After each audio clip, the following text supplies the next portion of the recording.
नमस्कार सगळ्यांना, स्वागत आहे तुमचं माझ्या यूट्यूब चॅनलमध्ये ज्याचं नाव आहे अंजली कुलकर्णी।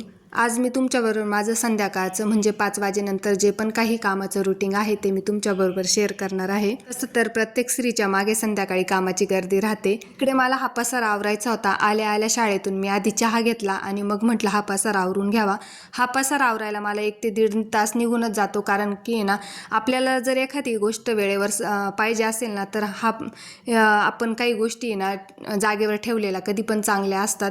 थोडा वेळ लागला तरी चालतो, पण मग प्रत्येक गोष्ट ही जागेवर ठेवलेली आपल्यासाठी चांगली असते। चहा झाल्यानंतर भांडे तसेच ठेवून दिले होते, कारण मला तो आधी पसारा आवरायचा होता। पसारा आवरून झाल्यानंतर चहाचे भांडे घासू म्हटलं तर दुपारी जे भांडे घासलेले होते ते आधी लावून दिले आणि किचन ओट्यावर थोडेफार डाग राहतातच, ते क्लीन करून घेतले। किचन ओटा स्वच्छ असला ना तर आपल्याला पण पुढच्या कामाला मन लागतं आणि आपल्याला पण प्रसन्न वाटतं ते जर किचन ओटा स्वच्छ असला तर। मग मी चहाचे भांडे वगैरे घासून घेतले। माझे शाळेचे टिफिन वगैरे होते ना ते पण मी घासून घेतले। प्रत्येक काम जर आपण वेळेवर केले ना तर आपली पण धावपळ होत नाही आणि चिडचिडसुद्धा होत नाही। वेळेवर जर काम झालं नाही तर आपोआप आपली चिडचिड होऊन जाते। इकडे दळून आणलेलं होतं ते मला डब्यामध्ये भरायचं होतं, पण त्याआधी जे जुनं पीठ होतं ना तर ते आधी चाळून घेतलं आणि वरचेवर ठेवलं की ते वापरलं पण जातं। नंतर रिकामा झालेला डबा पण घासून पालथा मारला आणि माझ्याकडे स्टीलचे खूप सारे डबे, पण मला याच्यामध्येच पीठ भरायला आवडतं। हे बघा, मी रोपटं लावलं होतं, 1000 मोगऱ्याचं म्हणतात त्याला। तर लावून दिलं होतं, म्हणजे टोचून दिलं होतं फक्त, पण ते छान जगलं आणि त्याला बघा एवढंच रोपटं आहे तरी त्याला किती छान कळ्या पण भरपूर आल्या आहे आणि फूल पण आलेलं आहे, खूपच छान आलं आहे। आणि स्मेल आहे की नाही ते नाही माहिती, पण मी काही तोडलं नाही अजून, म्हटलं ते झाडालाच छान दिसतं। हे आंब्याचं पण झाड लावलं होतं, 2 महिन्यापूर्वीच लावलं होतं।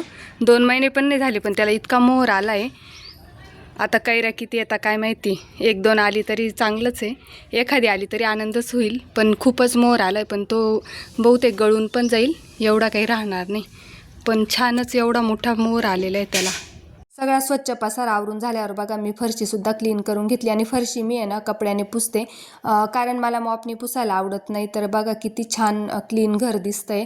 आणि संध्याकाळ झाली होती तर देवाजवळ दिवा वगैरे लावला, स्वामींची पूजा केली आणि माझी जे नित्यसेवा आहे ती पण मी करून घेतली। नित्यसेवेचा हा एक मोठा फायदा असतो की जेव्हा पण मी देवाजवळ बसते, नित्यसेवा करते, 1 तास असतो, अर्धा तास असतो, त्यावेळेस आमच्या घरामध्ये इतकी शांतता असते आणि इतकं प्रसन्न वातावरण असतं, मुलंसुद्धा शांत बसलेले असतात, तर तेच खूप छान वाटतं।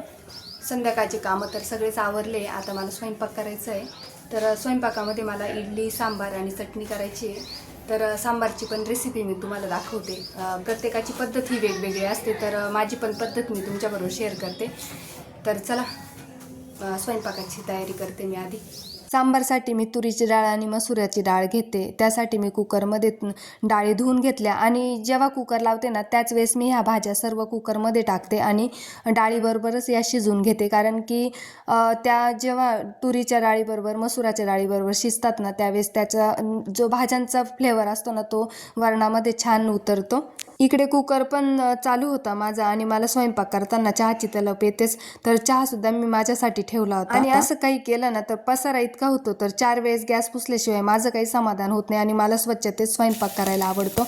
आणि चटणी म्हटले ना तर तडका हा आला। चटणीमध्ये मी हिरवी मिरची, कोथिंबीर, जिरे आणि ओलं खोबऱ्याची चटणी केली होती, त्याच्यावर तडका दिला। इकडे डाळसुद्धा शिजून तयार झालेली होती, तर त्याच्यासाठी मी पातेल्यामध्ये तेल टाकून जिरे, मोहरी, कढीपत्त्याची फोडणी दिली आणि सांबार मसाला टाकला, काही घरातले मसाले टाकले आणि सांबारला फोडणी दिली।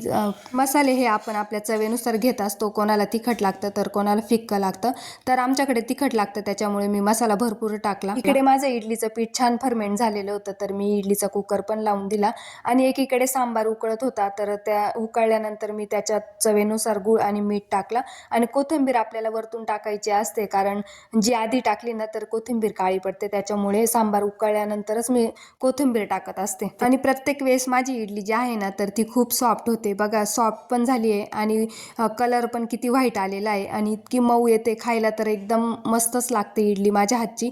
बघा इकडे इडली तयार झालेली माझी, इडली, सांबार, चटणी, तर मी प्लेट पण केली आहे मुलासाठी, तर या सगळ्यांनी इडली खायला। माझ्या हातची इडली आमच्या शाळेत सगळ्यांना आवडती बरं का। संध्याकाळी जे पण काही कामं केलेले आहेत मी ते रुटीन तुमच्याबरोबर शेअर केलं. आणि रात्रीचा स्वयंपाक पण माझा झाला आहे. स्वयंपाकामध्ये मी इडली सांबार चटणी केली. तर क्लिनिंगचे जे कामं असतात स्वयंपाक झाल्यानंतरचे ते पण मी करून घेतले. कारण जेवायला उशीर आहे, मिस्टर कामानिमित्त बाहेर गेले, त्यांना 9-9:30 होणार आहे यायला. तर तेव्हाच आमचे जेवणं होतील. तोपर्यंत माझे काही शाळेचे आणि व्हिडिओचे कामं आहेत ते मी करून घेणार आहे. माझे जर व्हिडिओ तुम्हाला आवडत असतील तर चॅनलला नक्की सबस्क्राईब करा आणि व्हिडिओला छान छान कमेंट करा, लाईक करा आणि शेअरसुद्धा करा. तर भेटूया नेक्स्ट व्हिडिओमध्ये. तोपर्यंत सगळ्यांना बाय.